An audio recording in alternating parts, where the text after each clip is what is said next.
El hombre bicentenario. Isaac Asimov. En memoria de Robin Williams. Gracias, dijo Andrew Martin, aceptando el asiento que le ofrecían. Su semblante no delataba una persona acorralada, pero eso era. En realidad su semblante no delataba nada, pues no dejaba ver otra expresión que la tristeza de los ojos. Tenía el cabello lacio, castaño claro y fino, y no había vello en su rostro. Parecía recién afeitado. Vestía anticuadas pero pulcras ropas de color rojo aterciopelado. Al otro lado del escritorio estaba el cirujano, y la placa del escritorio incluía una serie identificatoria de letras y números, pero Andrew no se molestó en leerla. Bastaría con llamarle doctor. ¿Cuándo se puede realizar la operación, doctor?, preguntó. El cirujano murmuró con esa inalienable nota de respeto que un robot siempre usaba ante un ser humano.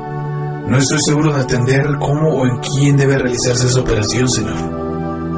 El rostro del cirujano había revelado cierta respetuosa intransigencia si tal expresión o cualquier otra hubiera sido posible en el acero inoxidable con un ligero tono de bronce. Andrew Martin estudió la mano derecha del doctor, la mano quirúrgica que descansaba en el escritorio.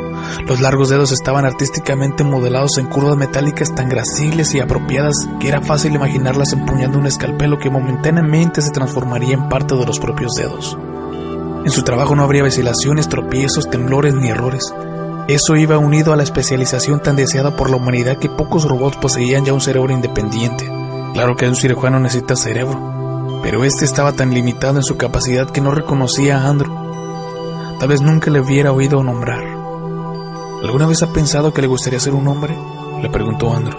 El cirujano dudó un momento, como si la pregunta no encajara en sus sendas positrónicas. Pero yo soy un robot, señor. ¿No sería preferible ser un hombre? Sería preferible ser mejor cirujano. No podría serlo si fuera hombre, solo si fuese un robot más avanzado. Me gustaría ser un robot más avanzado. No le ofende que yo pueda darle órdenes, que yo pueda hacerle poner de pie, sentarse, moverse de derecha a izquierda con solo decirlo. Es mi placer agradarle.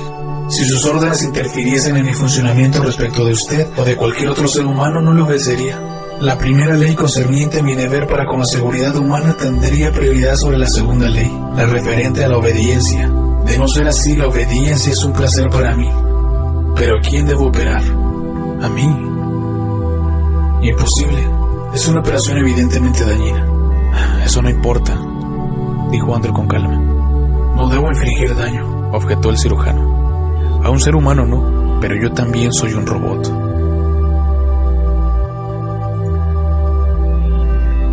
Capítulo 2. Andrew tenía mucha más experiencia de robot cuando acabaron de manufacturarlo. Era como cualquier otro robot, con diseño elegante y funcional. Le fue bien en el lugar a donde lo llevaron, en aquellos días en que los robots eran una rareza en las casas y en el planeta. Había 4 personas en la casa: el señor, la señora, la señorita y la niña. Conocía los nombres pero nunca los usaba. El señor se llamaba Gerald Martin. Su número de serie era NDR, no se acordaba de las cifras. Había pasado mucho tiempo, pero si hubiera querido recordarlas habría podido hacerlo, solo que no quería. La niña fue la primera en llamarlo Andrew, porque no era capaz de pronunciar las letras, NDR, y todos hicieron lo mismo que ella. La niña llegó a vivir 90 años y había fallecido tiempo atrás. En cierta ocasión, él quiso llamarla señora, pero ella no se lo permitió. Fue niña hasta el día de su muerte. Andrew estaba destinado a realizar tareas de ayuda de cámara, de mayordomo y de criado. Eran días experimentales para él y para todos los robots de todas partes, excepto en las factorías y en las estaciones industriales y exploratorias que se hallaban fuera de la Tierra. Los Martin le tenían afecto y muchas veces le impedían realizar su trabajo porque la señorita y la niña preferían jugar con él. Fue la señorita la primera en darse cuenta de cómo se podía solucionar aquello. Te ordenamos de que juegues con nosotras y debes obedecer las órdenes, le dijo. Lo lamento, señorita, contestó Andrew, pero una orden previa del señor sin duda tiene prioridad. Papá solo dijo que esperaba que tú te encargaras de la limpieza, replicó ella. Eso no es una orden, yo sí te lo ordeno. Al señor no le importaba. El señor sentía un gran cariño por la señorita y por la niña, incluso más que la señora, y Andrew también les tenía cariño. Al menos el efecto que ellas ejercían sobre sus actos eran aquellos que en un ser humano se hubieran considerado los efectos del cariño. Andrew lo consideraba cariño, pues no conocía otra palabra para designarlo. Talló para la niña un pendiente de madera. Ella se lo había ordenado. Al parecer, la señorita le habían regalado por su cumpleaños un pendiente de marfilina con volutas, y la niña sentía celos. Solo tenía un trozo de madera y se lo dio a Andrew con un cuchillo de cocina. Andrew lo trayó rápidamente. «Qué bonito, Andrew», dijo la niña. «Se lo enseñaré a papá». El señor no podía creerlo. «¿Dónde conseguiste esto, Mandy?». Así llamaba el señor a la niña. Cuando la niña le aseguró que decía la verdad, el señor se volvió hacia Andrew. «¿Lo has hecho tú, Andrew?». «Sí, señor». «¿De dónde copiaste el diseño?». «Es una representación geométrica, señor, que armoniza con la fibra de madera». Al día siguiente, el señor le llevó otro trozo de madera y un vibrocuchillo eléctrico. «Talla algo con esto, Andrew, lo que quieras». Andrew obedeció y el señor lo observó. Luego examinó el producto durante un largo rato. Después de eso, Andrew dejó de servir la mesa. Le ordenaron que leyera libros sobre diseños de muebles y aprendió a fabricar gabinetes y escritorios. El señor le dijo: «Su producto es asombroso, Andrew». «Me complace hacerlo, señor». «¿Cómo que te complace?». «Los circuitos de mi cerebro funcionan con mayor fluidez. He oído usar el término complacer y el modo en que usted lo usa concuerda con mi modo de sentir. Me complace hacerlo, señor».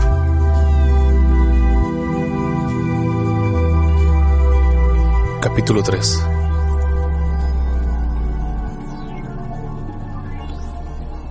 Gerald Martin llevó a Andrew a la oficina de US Robots and Mechanical Men Inc. Como miembro de la legislatura regional, no tuvo problemas para conseguir una entrevista con el jefe de robopsicología. Más aún, solo estaba calificado para poseer un robot por ser miembro de la legislatura. Los robots no eran algo habitual en aquellos días. Andrew no comprendió nada al principio, pero en años posteriores, ya con mayores conocimientos, evocaría esa escena y la comprendería. El robopsicólogo Merton Mansky escuchó con el ceño cada vez más fruncido y realizó un esfuerzo para no tamborilear en la mesa con los dedos. Tenía tensos los rasgos y la frente arrugada y daba la impresión de ser más joven de lo que aparentaba. «La robótica no es un arte extraño, señor Martin», dijo. «No puedo explicárselo detalladamente, pero la matemática que rige la configuración de las sendas positrónicas es tan compleja que solo permite soluciones aproximadas. Naturalmente, como construimos todo en torno a las 3 leyes, estas son incontrovertibles. Desde luego, reemplazaremos ese robot». «En absoluto», protestó el señor. «No se trata de un fallo, él cumple perfectamente con sus deberes. El punto es que también realiza exquisitas tallas de madera y nunca repite los diseños. Produce obras de arte». Mansky pareció confundido. «Es extraño. Claro que actualmente estamos probando con sendas generalizadas. ¿Cree usted que es realmente creativo? Véalo usted mismo». Le entregó una pequeña esfera de madera en la que había una escena con niños tan pequeños que apenas se veían, pero las proporciones eran perfectas y armonizaban de un modo natural con la fibra, como si también ésta estuviera fallada. «¿Él hizo esto?», exclamó Mansky. Se lo devolvió sacudiendo la cabeza. «Puramente fortuito. Algo que hay en sus sendas». «¿Pueden repetirlo?». «Probablemente no. Nunca nos han informado de nada semejante». «Bien, no me molesta en absoluto que Andrew sea el único. Me temo que la empresa querrá recuperar ese robot para estudiarlo». «Olvídalo», replicó el señor. Se volvió hacia Andrew. «Vámonos a casa». «Como usted desee, señor», dijo Andrew. Capítulo 4. La señorita salía con jovencitos y no estaba mucho en casa. Ahora era la niña, que ya no era tan niña, quien llenaba el horizonte de Andrew. Nunca olvidaba que la primera talla de madera de Andrew había sido para ella. La llevaba en una cadena de plata que le pendía del cuello. Fue ella la primera que se opuso a la costumbre del señor a regalar los productos. «Vamos, papá, si alguien las quiere, que pague por ellos, valen la pena». «Tú no eres codiciosa, Mandy». «No es por nosotros, papá, es por el artista». Andrew jamás había oído esa palabra, y en cuanto tuvo un momento a solas la buscó en el diccionario. Poco después realizaron otro viaje, en esa ocasión para visitar al abogado del señor.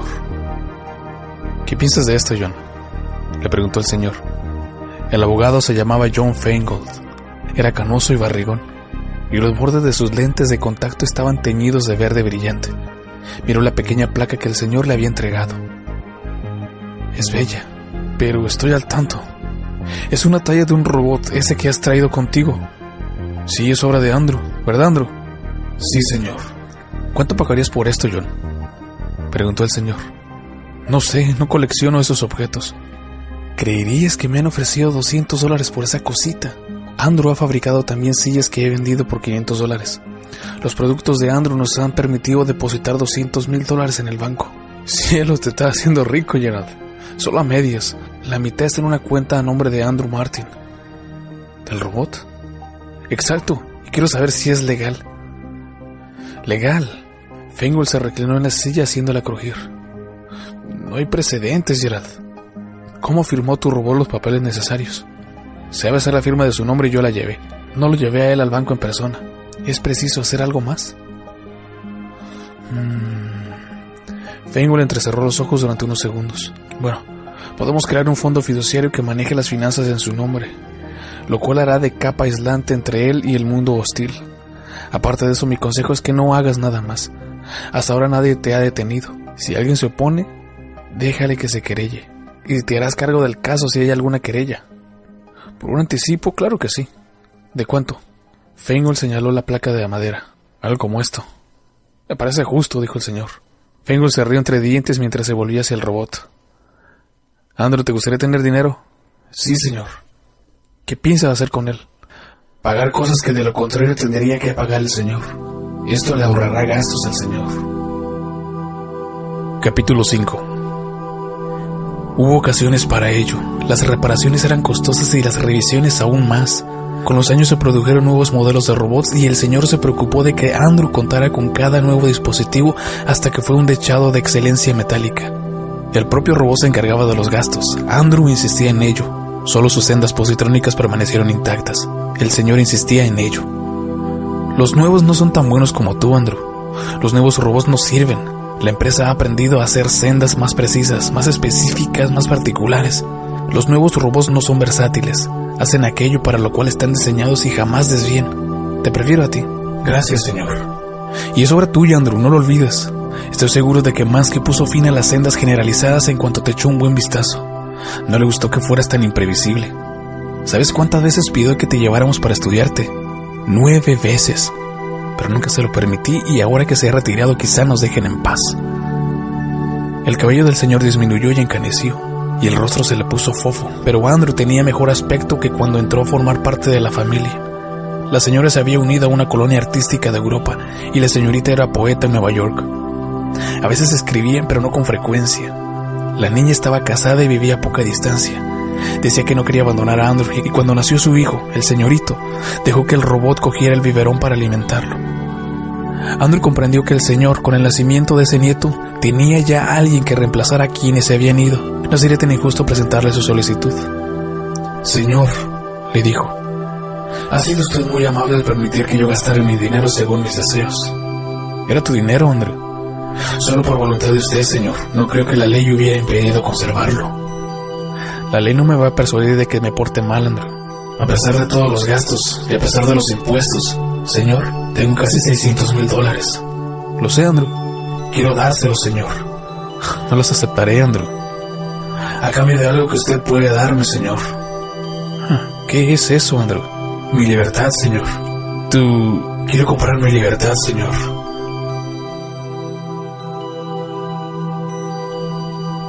Capítulo 6. No fue tan fácil. El señor se sonrojó, soltó un "por amor de Dios", dio media vuelta y se alejó. Fue la niña quien logró convencerlo en un tono duro y desafiante y delante de Andrew. Durante 30 años, nadie había dudado en hablar en su presencia, tratarse de él o no. Era solo un robot. Papá, ¿por qué te lo tomas como una afrenta personal? Él seguirá aquí y continuará siéndote leal. No puede evitarlo. Lo tiene incorporado. Lo único que quiere es formalismo verbal. Quiere que lo llamen libre. ¿Es tan terrible? No se lo ha ganado. Cielos, él y yo hemos hablado de esto durante años. ¿Con qué durante años? Sí, una y otra vez lo he ido postergando por temor a lastimarte. Yo le dije que te lo pidiera. Él no sabe qué es la libertad, es un robot. Papá, no lo conoces. Ha leído todo lo que hay en la biblioteca. No sé qué siente por dentro, pero tampoco sé qué sientes tú. Cuando le hablas, reacciona ante las diversas abstracciones tal como tú y yo. ¿Qué otra cosa cuenta? Si las reacciones de alguien no son como las nuestras, ¿qué más se puede pedir? La ley no lo adoptará con esa actitud. Se obstinó el señor exasperado. Se volvió hacia Andrew y le dijo con una voz ronca: mira, oye, no puedo liberarte a no ser de una forma legal. Y si esto llega a los tribunales, no solo no obtendrás la libertad, sino que la ley se enterará oficialmente de tu fortuna. Te dirán que un robot no tiene derecho a ganar dinero. ¿Vale la pena que pierdas tu dinero por esta farsa? La libertad no tiene precio, señor, replicó Andrew. Solo la posibilidad de obtenerla ya vale ese dinero. Capítulo 7. El tribunal también podía pensar que la libertad no tenía precio y decidir que un robot no podía comprarla por mucho que pagase, por alto que fuese el precio. La declaración del abogado regional, que representaba a quienes habían entablado un pleito conjunto para oponerse a la libertad de Andrew, fue esta: la palabra libertad no significa nada cuando se aplica a un robot, pues solo un ser humano podía ser libre. Lo repitió varias veces, siempre que le parecía apropiado, lentamente moviendo los brazos al son de las palabras. La niña pidió permiso para hablar en nombre de Andrew. La llamaron por su nombre completo, el cual Andrew nunca había oído antes. Amanda Laura Martín Carney puede acercarse al estrado. Gracias, señoría. No soy abogada y no sé hablar con propiedad, pero espero que todos presten atención al significado e ignoren las palabras. Comprendamos qué significa ser libre en el caso de Andrew. En algunos sentidos ya lo es. Lleva por lo menos 20 años sin que un miembro de la familia Martin le ordene hacer algo que él no hubiera hecho con propia voluntad.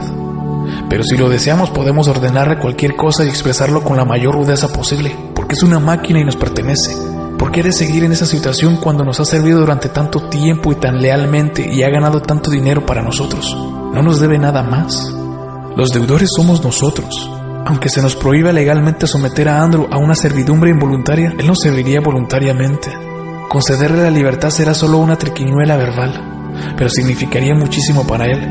Le daría todo y no nos costaría nada. Por un momento pareció que el juez contenía una sonrisa. Entiendo su argumentación, señora Carney. Lo cierto es que a este respecto no existe una ley obligatoria ni un precedente.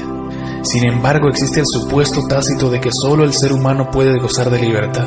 Puedo establecer una nueva ley o someterme a la decisión de un tribunal superior, pero no puedo fallar en contra de ese supuesto.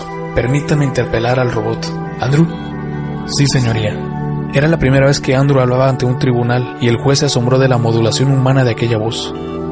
¿Por qué quieres ser libre, Andrew? ¿En qué sentido es importante para ti? ¿Desearía usted ser esclavo, señoría? Pues no eres esclavo, eres un buen robot. Un robot genial por lo que me han dicho. Capaz de expresiones artísticas sin parangón. ¿Qué más podrías hacer si fueras libre? Quizá no pudiera hacer más de lo que hago ahora, señoría, pero lo haría con mayor alegría. Creo que solo alguien que desea la libertad puede ser libre. Yo deseo la libertad.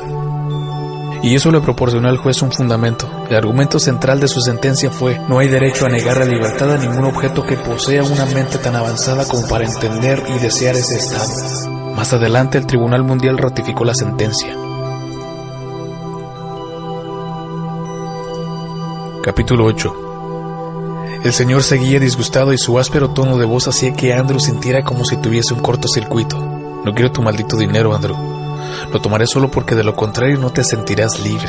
A partir de ahora puedes elegir tus tareas y hacerla como te plazca.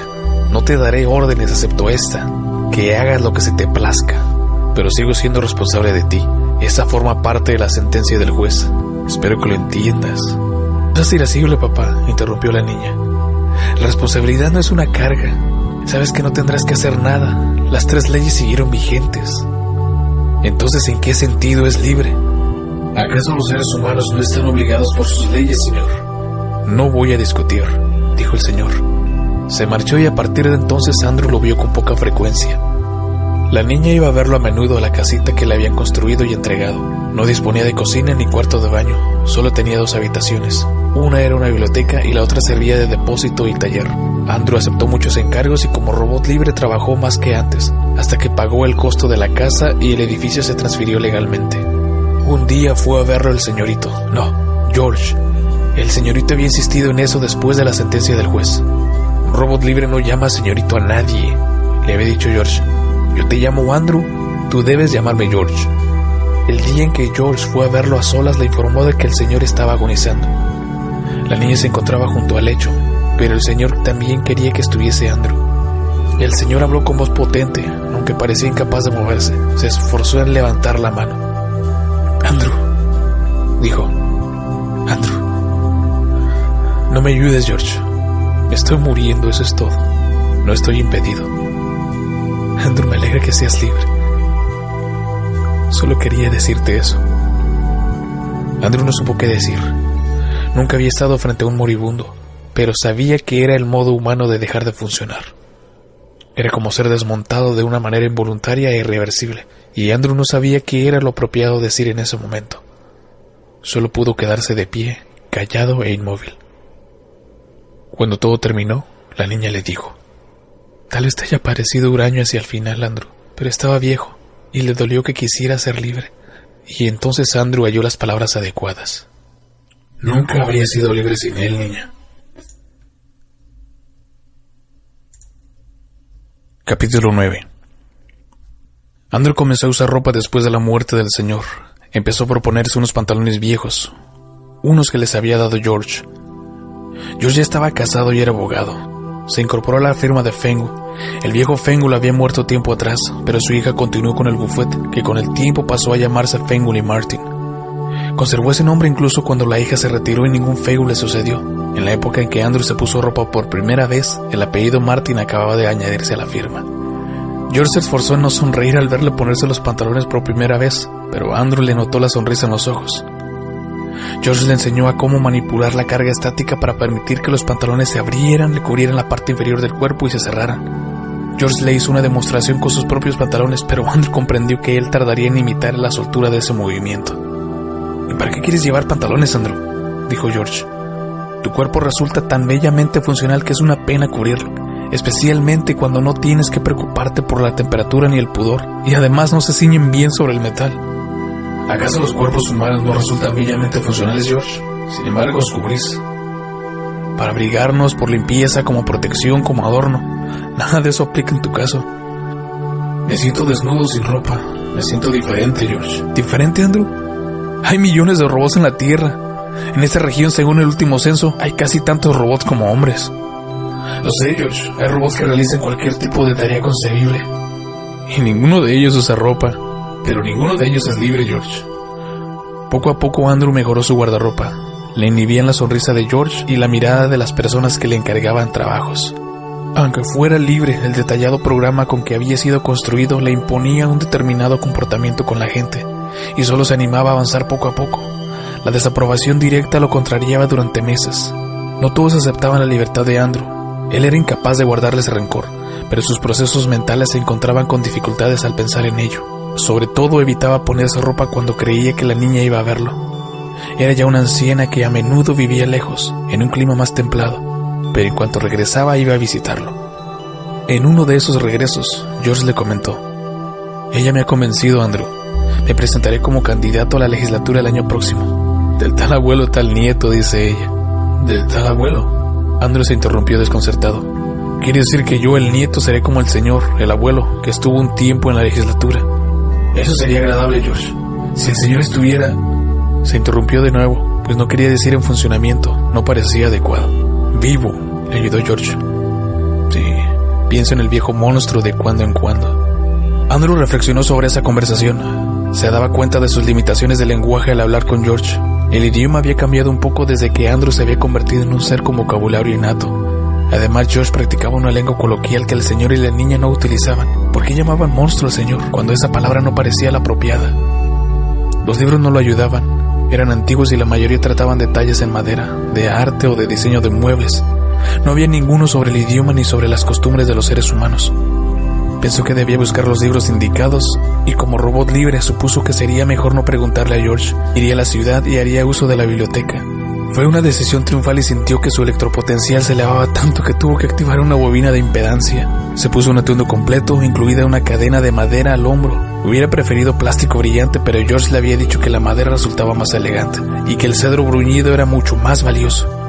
Llevaba recorrido 30 metros cuando una creciente resistencia le hizo detenerse. Desactivó la bobina de impedancia, pero no fue suficiente.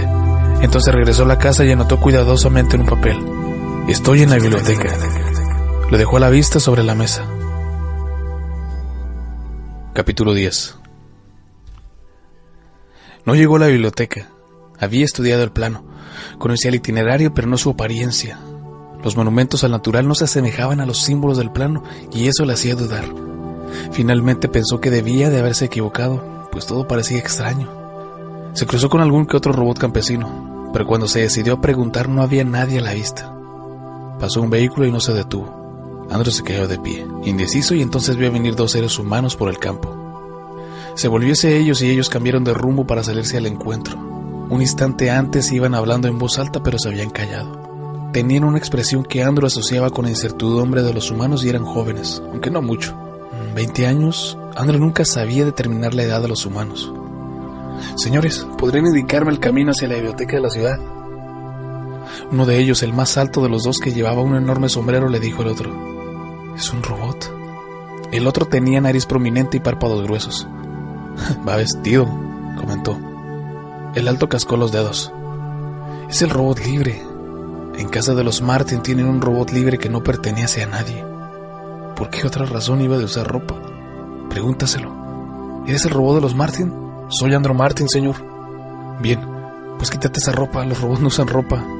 Y le dijo al otro, es repugnante, míralo. Andrew titubeó.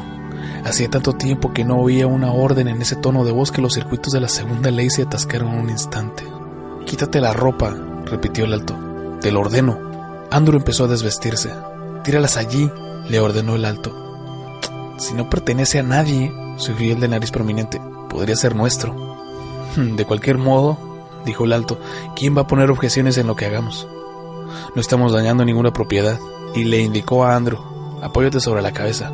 La cabeza no es para... balbuceó él.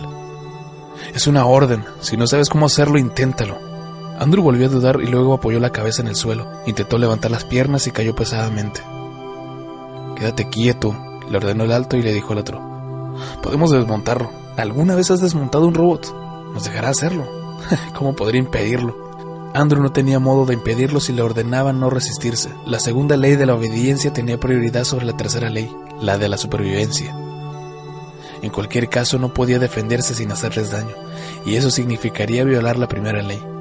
Ante ese pensamiento, sus unidades motrices se contrajeron ligeramente y Andrew se quedó ahí titiritando. El alto lo empujó con el pie.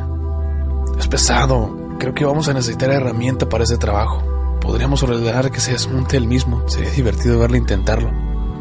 Sí, asintió el alto pensativamente. Pero apartémoslo del camino si viene alguien, ¿eh? Era demasiado tarde. Alguien venía y era George. Andrew le vio cruzar una forma a lo lejos. Le hubiera gustado hacerle señas, pero la última orden había sido que se quedara quieto.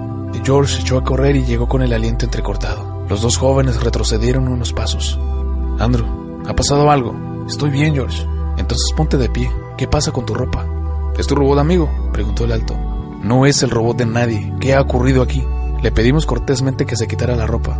¿Por qué te molesta si no es tuyo? ¿Qué hacían, Andrew? Tenían la intención de desmembrarme.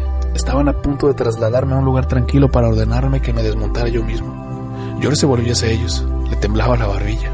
Los dos jóvenes no retrocedieron más. Sonreían. ¿Qué piensas hacer, gordinflón?, dijo el alto con un tono burlón.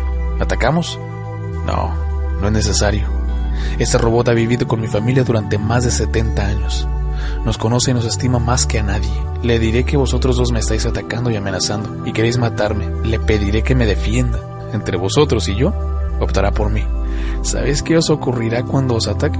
Los dos jóvenes recularon atemorizados. Andrew, corro peligro porque estos dos quieren hacerme daño. Ve hacia ellos. Andrew obedeció y los dos jóvenes no esperaron. Pusieron los pies en polvorosa. De acuerdo, Andrew, cálmate, dijo George un poco demudado, pues ya no estaba en edad para ensalzarse con un joven y menos con dos. No podría haberlos lastimado, George. Vi que no te estaban atacando. No te ordené que los atacaras, solo que fueras hacia ellos. Su miedo hizo lo demás. ¿Cómo pueden temer a los robots? Es una enfermedad humana de la que aún no nos hemos curado, pero eso no importa. ¿Qué demonios haces aquí, Andrew? Estaba a punto de regresar y contratar un helicóptero cuando te encontré. ¿Cómo se te ocurrió ir a la biblioteca? Y te hubiera traído los libros que necesitaras. Soy un robot libre, sí, vale. ¿Qué querías de la biblioteca? Quiero saber más acerca de los robots, George. Quiero escribir una historia de los robots. Bien, vayamos a casa. Y recoge tus ropas, Andrew. Hay 1 millón de libros sobre robótica y todos ellos incluyen historias de la ciencia. El mundo no solo se está saturando de robots, sino de información sobre ellos. Andrew meneó la cabeza con un gesto humano que había adquirido recientemente. No me refiero a una historia de la robótica, George, sino a una historia de los robots, escrita por un robot. Quiero explicar lo que sienten los robots acerca de lo que ha ocurrido desde que se les permitió trabajar y vivir en la Tierra. George enarcó las cejas, pero no dijo nada.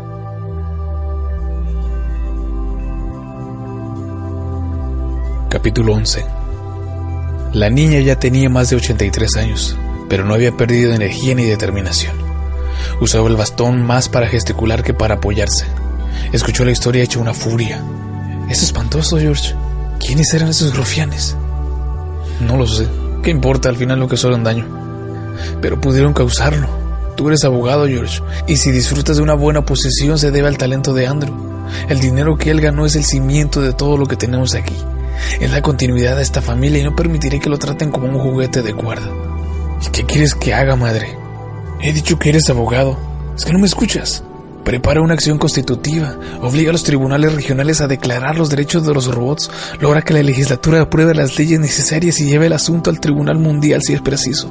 Estaré vigilando, George, y no toleraré vacilaciones. Hablaba en serio, y lo que comenzó como un modo de aplacar a esa formidable anciana se transformó en un asunto complejo, tan enmarañado que resultaba interesante. Como socio más antiguo de Fenway y Martin, George planeó la estrategia, pero dejó el trabajo a sus colegas más jóvenes, entre ellos a su hijo Paul, que también trabajaba en la firma y casi todos los días presentaba un informe a la abuela. Ella, a su vez, deliberaba todos los días con Andrew. Andrew estaba profundamente involucrado. Postergó nuevamente su trabajo en el libro sobre los robots mientras cavilaba sobre las argumentaciones judiciales y en ocasiones hacía útiles sugerencias. George me dijo que los seres humanos siempre han temido a los robots, dijo una vez. Mientras sea así, los tribunales y las legislaturas no trabajarán a favor de ellos. No tendría que hacerse algo con la opinión pública. Así que mientras Paul permanecía en el juzgado, George optó por la tribuna pública. Eso le permitía ser informal y llegaba al extremo de usar ropa nueva y floja que llamaban harapos. Pero no te la pises en el estrado, papá, le gritó Paul. Interpeló a la convención anual de las noticias en una ocasión diciendo: si en virtud de la segunda ley podemos exigir a cualquier robot obediencia ilimitada en todos los aspectos que entrañan daño para un ser humano, entonces cualquier ser humano tiene un temible poder sobre cualquier robot. Como la segunda ley tiene prioridad sobre la tercera, cualquier ser humano puede hacer uso de la ley de obediencia para anular la ley de autoprotección. Puede ordenarle a cualquier robot que se haga daño a sí mismo o que se autodestruya solo por capricho. Eso es justo. ¿Trataríamos así a un animal? Hasta un objeto inanimado que nos ha prestado un buen servicio se gana nuestra consideración. Y un robot no es insensible, no es un animal. Puede pensar, hablar, razonar, bromear. Podemos tratarlos como amigos, podemos trabajar con ellos y no brindarles el fruto de esa amistad, el beneficio de la colaboración mutua. Si un ser humano tiene el derecho de darle a un robot cualquier orden que no suponga daño para un ser humano, debería tener la decencia de no darle a un robot ninguna orden que suponga daño para un robot, a menos que lo requiera la seguridad humana. Un gran poder supone una gran responsabilidad. Y si los robots tienen 3 leyes para proteger a los hombres, ¿es mucho pedir que los hombres tengan un par de leyes para proteger a los robots? Andrew tenía razón. La batalla por ganarse la opinión pública fue la clave en los tribunales y en la legislatura, y al final se aprobó una ley que imponía unas condiciones según las cuales se prohibían las órdenes lascivas para los robots. Tienen muchos vericuetos y los castigos por violar la ley eran insuficientes, pero el principio quedó establecido. La legislatura mundial aprobó el día de la muerte de la niña.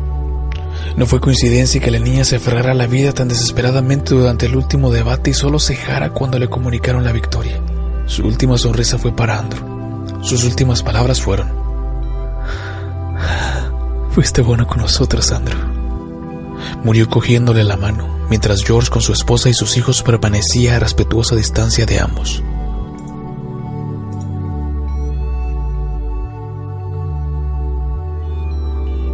Capítulo 12. Andrew aguardó pacientemente mientras el recepcionista entraba al despacho. El robot podría haber usado el interfono holográfico, pero sin duda era presa de cierto nerviosismo por tener que tratar con otro robot y no con un ser humano. Andrew se detuvo cavilando sobre esa cuestión. ¿Nerviosísimo no era la palabra adecuada para una criatura que en vez de nervios tenía sendas positrónicas? ¿Podría usarse como un término analógico? Esos problemas seguían con frecuencia mientras trabajaba con su libro sobre los robots. El esfuerzo de pensar frases para expresar todas las complejidades le había mejorado el vocabulario. Algunas personas lo miraban al pasar y él no eludía sus miradas. Las afrontaba con calma y la gente se alejaba. Salió Paul Martin. Parecía sorprendido, aunque Andrew tuvo dificultades para ver la expresión, pues Paul usaba ese grueso maquillaje que la moda imponía para ambos sexos y aunque le confería más vigor a su blando rostro, Andrew lo desaprobaba. Había notado que desaprobar a los seres humanos no le inquietaba demasiado mientras no lo manifestara verbalmente. Incluso podía expresarlo por escrito. Estaba seguro de que no siempre había sido así. Entra, Andrew. Lamento haberte hecho esperar, pero tenía que concluir una tarea. Entra. Me dijiste que querías hablar conmigo, pero no sabía que querías hablarme aquí. Si estás ocupado, Paul, estoy dispuesto a esperar. Paul miró el juego de sombras cambiantes en el cuadrante de la pared que servía como reloj. Dispongo de un rato. ¿Has venido solo? Alquilé un automóvil. ¿Algún problema?, preguntó Paul con cierta ansiedad. No esperaba ninguno, mis derechos están protegidos. La ansiedad de Paul se agudizó. Andrew te ha explicado que la ley no es de ejecución obligatoria salvo en situaciones excepcionales, y si insistes en usar ropa acabarás teniendo problemas, como aquella primera vez. La única, Paul. Lamento que estés disgustado. Bien, míralo de este modo. Eres prácticamente una leyenda viviente, Andrew, y eres demasiado valioso para arrogarte el derecho de ponerte en peligro. ¿Y cómo anda tu libro? Me estoy acercando al final, Paul. El editor está muy contento. Bien. No sé si se encuentra contento exactamente con el libro en cuanto tal. Creo que piensa vender muchos ejemplares porque está escrito por un robot, y eso le hace estar contento. Me temo que es muy humano. No estoy disgustado. Que se venda, sea cual sea la razón, porque eso significará dinero y me vendrá bien. La abuela te dejó... La niña era generosa y sé que puedo contar con la ayuda de la familia, pero espero que los derechos del libro me ayuden en el próximo paso. ¿De qué hablas? Quiero ver al presidente de Robots and Mechanical Men Inc. He intentado concentrar una cita, pero hasta ahora no puedo dar con él. La empresa no colaboró conmigo en la preparación del libro, así que no me sorprende. Paul estaba divirtiéndose. Colaboración es lo último que puedes esperar. La empresa no colaboró con nosotros en nuestra gran lucha por los derechos de los robots. Todo lo contrario, y entiendes por qué. Si les otorga los derechos a los robots, quizá la gente no quiera comprarlos. Pero si llamas tú, podré conseguirme una entrevista. Me tienen poca simpatía como a ti, Andrew. Quizá puedas insinuar que la firma de Feingold y Martin está dispuesta a iniciar una campaña para reforzar aún más los derechos de los robots. ¿No sería una mentira, Andrew? Sí, Paul, y yo no puedo mentir. Por eso debes llamar tú. No puedes mentir, pero puedes instigarme a mentir, ¿verdad? Eres cada vez más humano, Andrew. Capítulo 13. No fue fácil, a pesar del renombre de Paul, pero al fin se logró. Harley Smith Robertson, que descendía del fundador de la empresa por línea materna y había adoptado ese guión en el apellido para indicarlo, parecía disgustado. Se aproximaba a la edad de jubilarse, y el tema de los derechos de los robots había acaparado su gestión como presidente. Llevaba el cabello gris, aplastado y el rostro sin maquillaje. Miraba a Andrew con hostilidad. Hace un siglo, dijo Andrew, un tal Merton Maskey de una empresa me dijo que la matemática que rige la trama de las sendas positrónicas era tan compleja que solo permitía soluciones complejas, y por lo tanto mis aptitudes no eran del todo predecibles. Eso fue hace casi un siglo. Smith Robertson dudó un momento. Luego añadió en tono frío. Ya no es así. Nuestros robots están construidos y adiestrados con precisión para realizar sus tareas. Sí, dijo Paul, que estaba allí para cerciorarse de que la empresa actuara limpiamente, con el resultado de que mi recepcionista necesita asesoramiento cada vez que se aparta de una tarea convencional. Más se disgustaría usted si se pusiera a improvisar, replicó Smith y Robertson. Entonces ustedes ya no manufacturan robots como yo, flexibles y adaptables, preguntó Andrew. No. La investigación que he realizado para preparar mi libro, prosiguió Andrew, indica que soy el robot más antiguo en activo. El más antiguo ahora y el más antiguo siempre. El más antiguo que nunca habrá. Ningún robot es útil después de 25 años. Los recuperaremos para reemplazarlos por modelos más nuevos. Ningún robot es útil después de 25 años tal como se los fabrica ahora, señaló Paul. Andrew es muy especial para ese sentido. Andrew, ateniéndose al rumbo que se había trazado, dijo: por ser el robot más antiguo y flexible del mundo, no soy tan excepcional como para merecer un tratamiento especial de la empresa. En absoluto, respondió Smith y Robertson.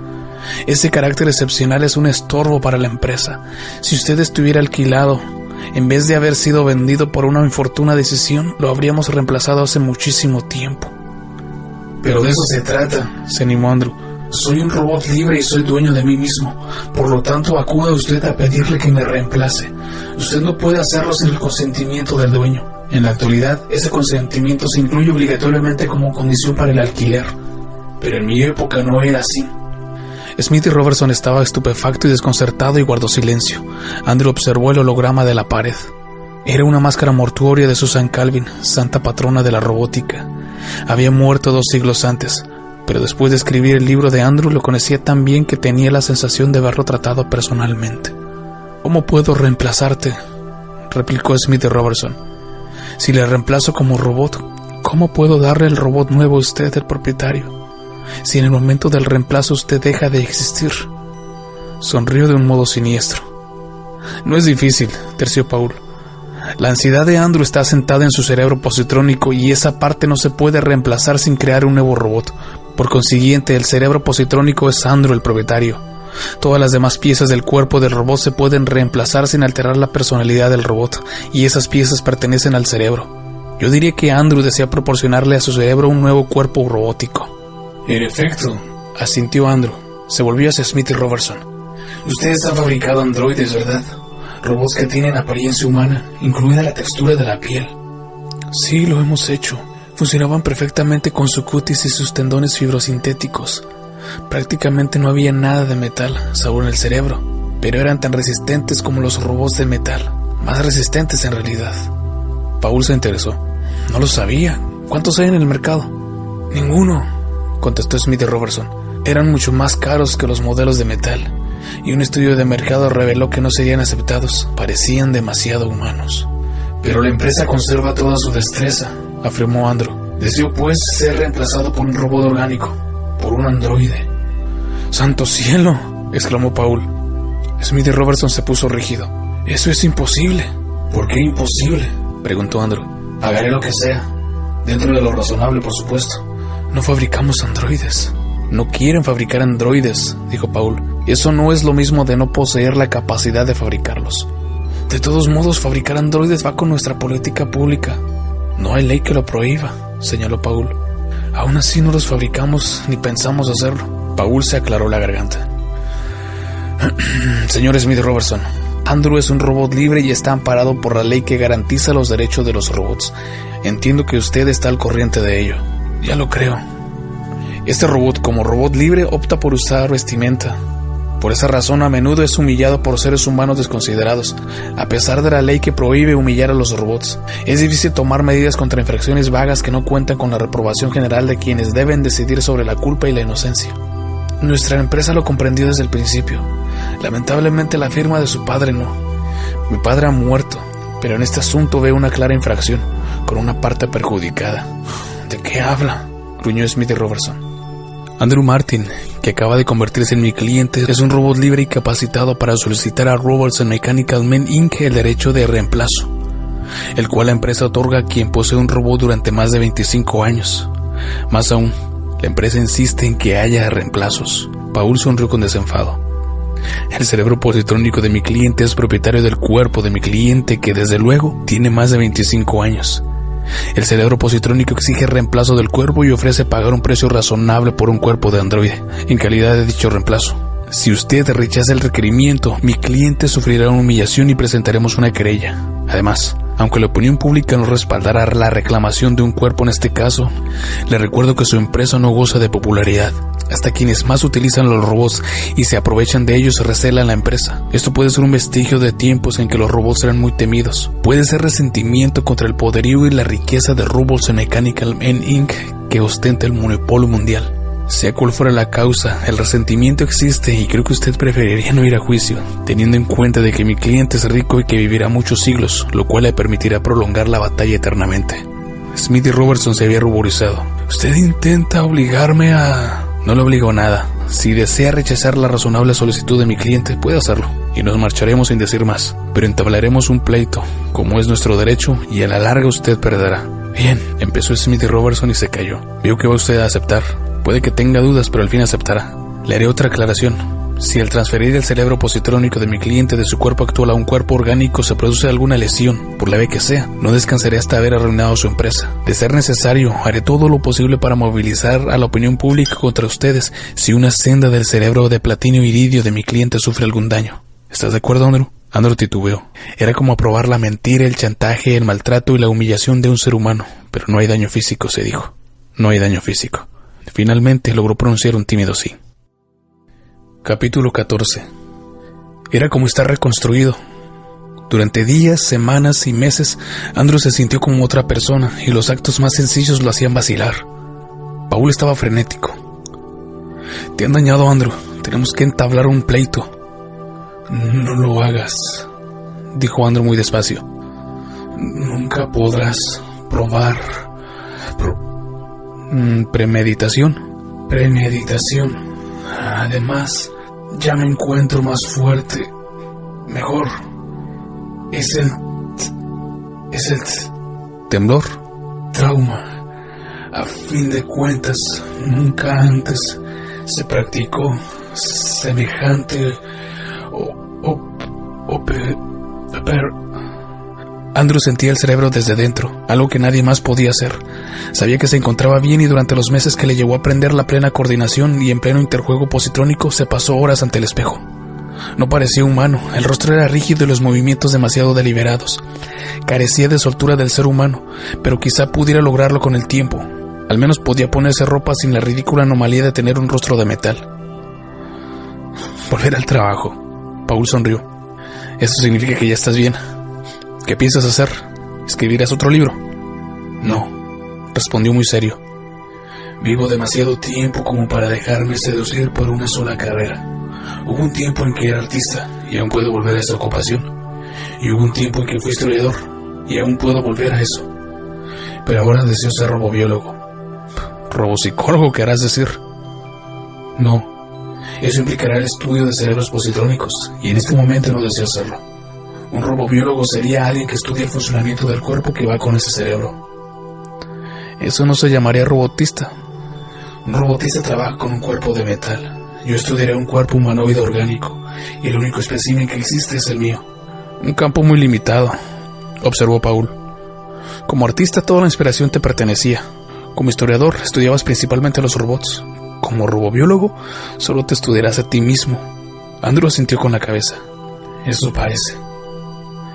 Andrew tuvo que comenzar desde el principio, pues no sabía nada de biología y casi nada de ciencias.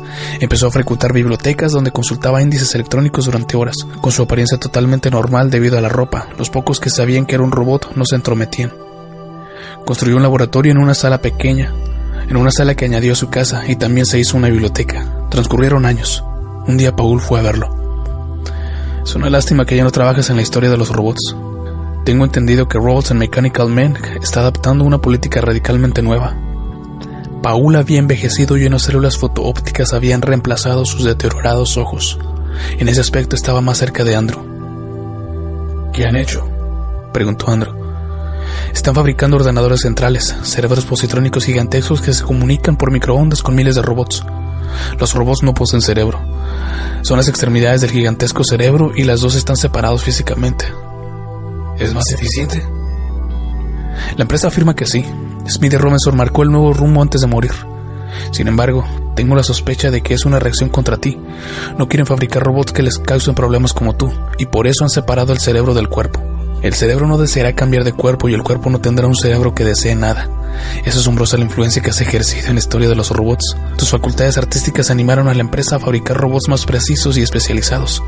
Tu libertad derivó en la formulación del principio de los hechos robóticos. Tu insistencia en tener un cuerpo de androide hizo que la empresa separase el cerebro del cuerpo. Supongo que al final la empresa fabricará un enorme cerebro que controlará miles de millones de cuerpos robóticos. Todos los huevos del cesto. Peligroso. Muy desatinado. Me parece que tienes razón, pero no creo que ocurra hasta dentro de un siglo y no viviré para verlo. Quizá ni siquiera vivo para ver el próximo año. Paul, exclamó Andrew preocupado. Paul se encogió de hombros. No somos como tú, no importa demasiado, pero sí es importante aclararte algo. Soy el último humano de los Martin. Hay descendientes de mi tía abuela, pero ellos no cuentan. El dinero que controlo personalmente quedará en tu fondo a tu nombre, y en la medida en que uno pueda prever el futuro, estarás económicamente a salvo. Eso es innecesario. Rechazó Andrew con dificultad, pues a pesar de todo este tiempo, no lograba habituarse a la muerte de los Martin. No discutamos, así serán las cosas. ¿En qué estás trabajando? Diseño un sistema que permita que los androides, yo mismo, obtengan energía de la combustión de hidrocarburos y no de las células atómicas. Paul enarcó las cejas. De modo que puedan comer y respirar. Sí. ¿Cuánto hace que investigas ese problema? Mucho tiempo, pero creo que he diseñado una cámara de combustión adecuada para una descomposición catalizada controlada. Pero, ¿por qué, Andrew? La célula atómica es infinitamente mejor. En ciertos sentidos quizá, pero la célula atómica es inhumana. Capítulo 15. Le llevó tiempo, pero Andrew tenía tiempo de sobra. Ante todo no quiso hacer nada hasta que Paul muriese en paz. Con la muerte del bisnieto del señor, Andrew se sintió más expuesto a un mundo hostil, de modo que estaba aún más resuelto a seguir el rumbo que había escogido tiempo atrás. Pero no estaba solo. Aunque un hombre había muerto, la firma Feingold & Martin seguía viva, pues una empresa no muere, así como no muere un robot. La firma tenía sus instrucciones y las cumplió al pie de la letra. A través del fondo fiduciario y de la firma legal, Andrew conservó su fortuna y a cambio de una suculenta comisión anual, Feingold & Martin se involucró en los aspectos legales de la nueva cámara de combustión. Cuando llegó el momento de visitar Robots and Mechanical Men Inc., lo hizo a solas. En una ocasión había ido con el señor y en otra con Paul. Esta vez era la tercera, estaba solo y parecía un hombre. La empresa había cambiado. La planta de producción se había desplazado a una gran estación espacial como ocurría con muchas industrias. Con ella se habían ido muchos robots. La Tierra parecía cada vez más un parque, con una población similar a robots, de los cuales un 30% estaban dotados de un cerebro autónomo. El director de investigaciones era Alvin Mandescu, de tez de cabellos oscuros y barba puntiaguda. Sobre la cintura solo usaba la faja pectoral impuesta por la moda. Andrew vestía según la anticuada moda de varias décadas. «Te conozco, desde luego», dijo Mandescu, «y me agrada verte. Eres uno de nuestros productos más notables y es una lástima que el viejo Smith y Robertson te tuviera en quina. Podríamos haber tenido un gran trato contigo». «¿Aún pueden?» «No, no creo. Ha pasado el momento. Hace más de un siglo que no tenemos robots en la Tierra. Pero esto está cambiando. Se irán al espacio y los que permanecen aquí no tendrán cerebro. Pero quedo yo y me quedo en la Tierra». «Sí, pero tú no pareces robot. ¿Qué nueva solicitud traes?» «Quiero ser menos robot. Como soy tan orgánico, deseo una fuente orgánica de energía. Aquí tengo los planos». Mandescu los miró sin prisa. Los observaba con creciente interés. «Es notablemente ingenioso. ¿A quién se le ha ocurrido todo esto?» «A mí». Mandescu lo miró fijamente. «Supondría una reestructuración total del cuerpo y sería experimental, pues nunca se ha intentado. Te aconsejo que no lo hagas, que te quedes como estás». El rostro de Andrew tenía la capacidad expresiva limitada, pero no ocultó su impaciencia. «Profesor Mandescu, no lo entiende. Usted no tiene más opción que acceder a mis requerimientos. Si se pueden incorporar esos dispositivos a mi cuerpo, también se pueden incorporar a cuerpos humanos. La tendencia a prolongar la vida humana mediante prótesis se está afianzando. No hay dispositivos mejores que los que yo he diseñado. Controlo las patentes a través de Feingold & Martin. Somos capaces de montar una empresa para desarrollar prótesis que quizá terminen generando seres humanos con muchas de las propiedades de los robots. Su empresa se verá afectada. En cambio, si me opera ahora y accede a hacerlo en circunstancias similares en el futuro, percibirá una comisión por utilizar las patentes y controlar la tecnología robótica y protésica para seres humanos. El alquiler inicial se otorgará solo cuando se haya realizado la primera operación y cuando haya pasado tiempo suficiente para demostrar que tuvo éxito». La primera ley no le creó ninguna inhibición ante las severas condiciones que le estaba imponiendo a un ser humano. Había aprendido que lo que parecía crueldad podía resultar bondad a la larga. Mandescu estaba estupefacto. «No soy yo quien debe decidir en semejante asunto. Es una decisión de empresa y llevará tiempo». «Puedo esperar un tiempo razonable», dijo Andrew, «pero solo un tiempo razonable». Y pensó con satisfacción que Paul mismo no lo habría hecho mejor. Capítulo 16. Fue solo un tiempo razonable. La operación resultó todo un éxito. «Yo me oponía a esta operación, Andrew», le dijo Mandescu, «pero no por lo que tú piensas. No estaba en contra del experimento de haberse tratado de otro. Detestaba poner en peligro tu cerebro positrónico. Ahora que tienes sendas positrónicas que actúan recíprocamente con sendas nerviosas simuladas, podría resultar difícil de rescatar al cerebro intacto si el cuerpo se deteriorase. Yo tenía la confianza en la capacidad personal de la empresa. Y ahora puedo comer. Bueno, puedes sorber aceite de oliva. Eso significa que habrá que hacer de vez en cuando limpieza de la cámara de combustión, como ya te hemos explicado. Es un factor incómodo, diría yo. Quizá, si yo no pensara seguir adelante. La autolimpieza no es imposible. Estoy trabajando en un dispositivo que se encargará de los alimentos sólidos que incluyen parte no combustible. La materia indigerible, por así decirlo, que habrá que desechar. Entonces necesitarás un nano, su equivalente. ¿Qué más, Andrew? Todo lo demás. También genitales. En la medida en que concuerden con mis planes, mi cuerpo es un lienzo donde pienso dibujar. Mandescu aguardó que concluyera la frase, pero como la pausa se prolongaba, decidió redondearla él mismo. ¿Un nombre? Ya veremos, se limitó a decir Andrew. Es una ambición contradictoria, Andrew. Tú eres mucho mejor que un hombre. Has ido cuesta abajo desde que optaste por ser orgánico. Mi cerebro no se ha dañado. No, claro que no. Pero Andrew, los nuevos hallazgos protésicos que han posibilitado tus patentes se comercializan bajo tu nombre. Eres reconocido como el gran inventor y se te honra por ello, tal como eres. ¿Por qué quieres arriesgar más tu cuerpo? Andrew no respondió. Los honores llegaron. Aceptó el nombramiento en varias instituciones culturales, entre ellas una consagrada a la nueva ciencia que él había creado, la que él llamó robobiología, pero que se denominaba protetología. En el 150 aniversario de su fabricación, se celebró una cena en homenaje a Robots and Mechanical Men, Inc. Si Andrew vio en ello alguna ironía, no lo mencionó. Alvin McDescu, ya jubilado, presidió la cena. Tiene 94 años y aún vivía porque tenía prótesis que, entre otras cosas, cumplía las funciones del hígado y de los riñones. La cena alcanzó su momento culminante cuando McDescu, al cabo de un discurso breve y emotivo, alzó la copa para brindar por el robot sesquicentenario. Andrew se había hecho remodelar los tendones del rostro hasta el punto que podía expresar una gama de emociones, pero se comportó de un modo pasivo durante la ceremonia. No le agradaba ser un robot sesquicentenario. Capítulo 17. La protetología le permitió a Andrew abandonar la Tierra. En las décadas que siguieron a la celebración del sesquicentenario, la Luna se convirtió en un mundo más terrícola que la Tierra en todos los aspectos, menos en el de la gravedad. Un mundo que albergaba una densa población en ciudades subterráneas. Allí las prótesis debían tener en cuenta la menor gravedad, y Andrew pasó 5 años en la Luna trabajando con especialistas locales para introducir las necesarias adaptaciones. Cuando no se encontraba trabajando, deambulaba entre los robots, que lo trataban con cortesía robótica debida a un hombre. Regresó a la Tierra, que era monótona y apacible en comparación, y fue a las oficinas de Feingold y Martin para anunciar su vuelta. El entonces director de la firma, Simon DeLong, se quedó sorprendido. «Nos habían anunciado que regresabas, Andrew», dijo, aunque estuvo a punto de llamarlo señor Martin. «Pero no te esperamos hasta la semana entrante». «Me impacienté», contestó bruscamente Andrew, que ansiaba ir al grano. «En la Luna, Simon estuvo al mando de un equipo de investigación de 20 científicos humanos. Les daba órdenes que nada cuestionaba. Los robots lunares me trataban como un ser humano. Entonces, ¿por qué no soy un ser humano?» DeLong adoptó una expresión cautelosa. «Querido Andrew, como acabas de explicar, tanto los robots como los humanos te tratan como si fueras un ser humano. Por consiguiente, eres un ser humano de facto». «No me basta con ser humano de facto. Quiero que no solo me traten como tal, sino que me identifiquen legalmente como tal. Quiero ser un ser humano de jure». Eso es distinto. Ahí tropezaríamos con los prejuicios humanos y con el hecho indudable de que, por mucho que parezcas un ser humano, no lo eres. ¿En qué sentido? Tengo la forma de un ser humano y órganos equivalentes a los de humanos. Mis órganos son idénticos a los que tiene un ser humano con prótesis. He realizado aportaciones artísticas, literarias y científicas a la cultura humana, tanto como cualquier ser humano vivo. ¿Qué más se puede pedir?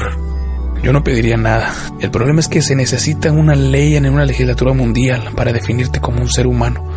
Francamente no creo que sea posible. ¿Con quién debo hablar en la legislatura? Con la presidencia de la Comisión para la Ciencia y la Tecnología, tal vez. ¿Puedes pedir una reunión?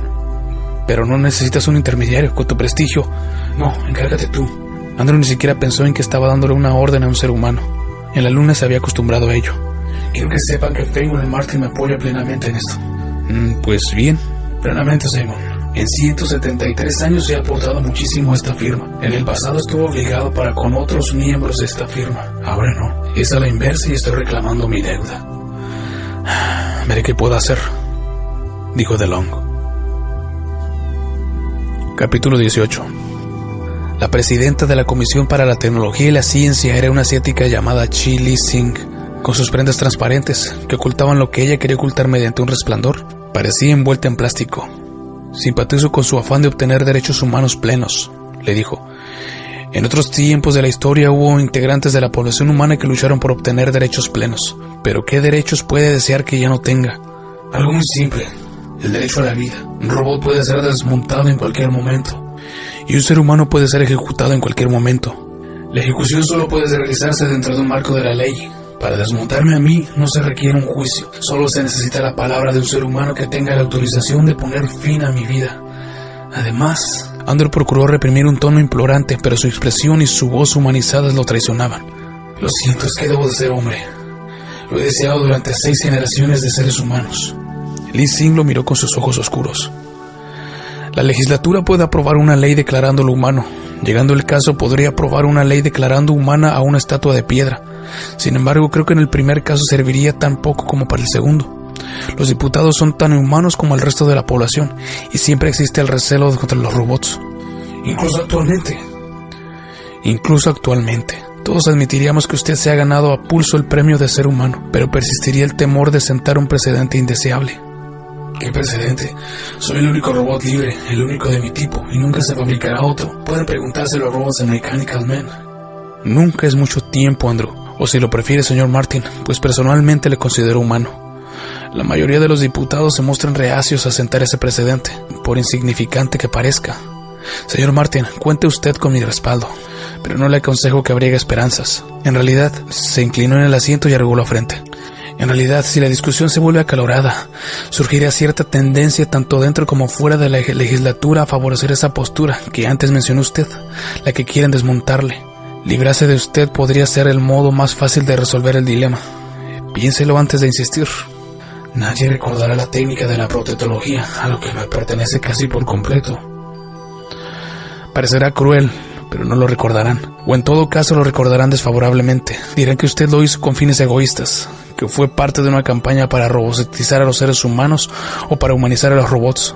Y en cualquiera de ambos casos sería pérfido y maligno. Usted nunca ha sido víctima de una campaña política de desprestigio, y le aseguro que se convertiría en el blanco de unas calumnias que ni usted ni yo creeríamos. Pero sí habría gente que las creería, señor Martin. Viva su vida en paz. Se levantó. Al lado de Andrew, que estaba sentado, parecía menuda, casi una niña. Si decido luchar por mi humanidad, dijo Andrew, usted estará de mi lado.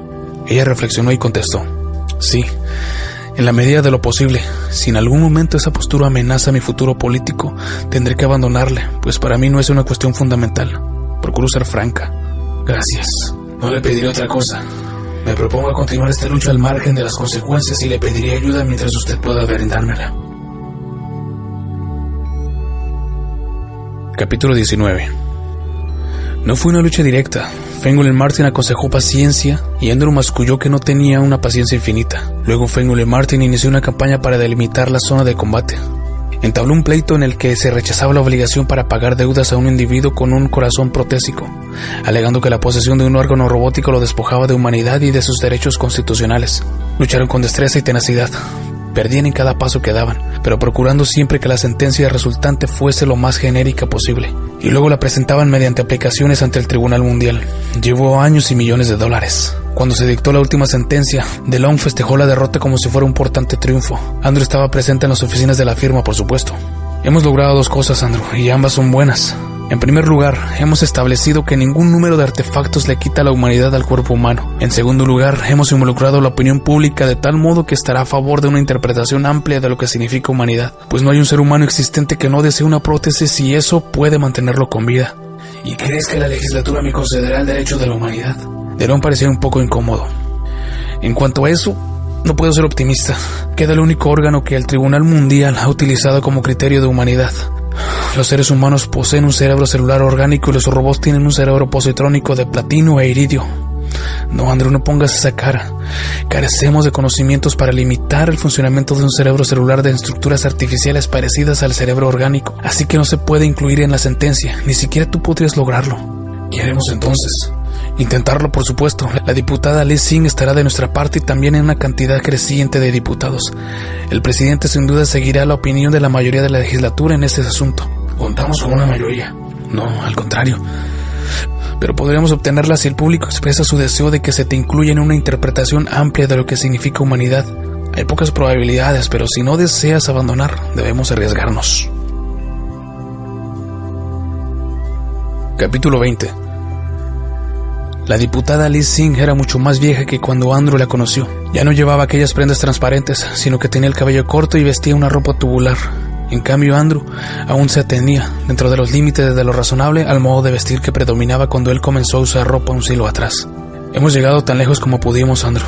Lo intentaremos nuevamente después del receso, pero con franqueza la derrota es segura y tendremos que desistir. Todos estos esfuerzos solo me han validado una derrota segura en la próxima campaña parlamentaria. Lo sé y lo lamento. Una vez dijiste que me abandonarías si llegaba a ese extremo. ¿Por qué no lo has hecho? Porque cambié de opinión. Abandonarte se convirtió en un precio mucho más alto del que estaba dispuesta a pagar por una nueva gestión. Hace más de cuarto de siglo que estoy en la legislatura. Es suficiente. No hay modo de hacerles cambiar de parecer, Chi. He convencido a toda la gente razonable. El resto, la mayoría, no están dispuestos a renunciar su aversión emocional. La aversión emocional no es una razón válida para votar a favor o en contra. Lo sé, Andrew, pero la razón que alegan no es la aversión emocional. Todo se reduce al tema del cerebro, pues es que todo debe delimitarse en una posición entre células y positrones. No hay modo de imponer una definición funcional. Debemos decir que un cerebro está hecho de esto o lo otro. No podemos decir que el cerebro es capaz de alcanzar cierto nivel de pensamiento. No dará resultado. Tu cerebro fue fabricado por el hombre, el cerebro humano no. Tu cerebro fue construido, el humano se desarrolló. Para cualquier ser humano que se proponga mantener la barrera entre él y el robot, esas diferencias constituyen una muralla de acero de 1 kilómetro de grosor y 1 kilómetro de altura. Si pudiéramos llegar a la raíz de su antipatía, a la auténtica raíz de... Al cabo de tantos años, comentó tristemente Lee Sing, sigues intentando razonar con los seres humanos. Pobre Andrew, no te enfades, pero es tu personalidad robótica la que te impulsa a esa dirección. No lo sé, dijo Andrew. Si pudiera someterme... Continuación del capítulo 1. Si pudiera someterse. Sabía desde tiempo atrás que podía llegar a ese extremo, y al fin decidió ver al cirujano. Buscó uno con la habilidad suficiente para la tarea, lo cual significaba un cirujano robot, pues no podía confiar en un cirujano humano, ni por su destreza ni por sus intenciones. El cirujano no podría haber realizado la operación en un ser humano, así que Andrew, después de postergar el momento de la decisión con un triste interrogatorio que reflejaba su torbellino interior, dejó a un lado la primera ley diciendo: yo también soy un robot. Y añadió con la firmeza que había aprendido a dar órdenes en las últimas décadas incluso a seres humanos: le ordeno que realice esa operación. En ausencia de la primera ley, una orden tan firme impartida por alguien que se parecía tanto a un ser humano, activó la segunda ley, imponiendo la obediencia. Capítulo 21.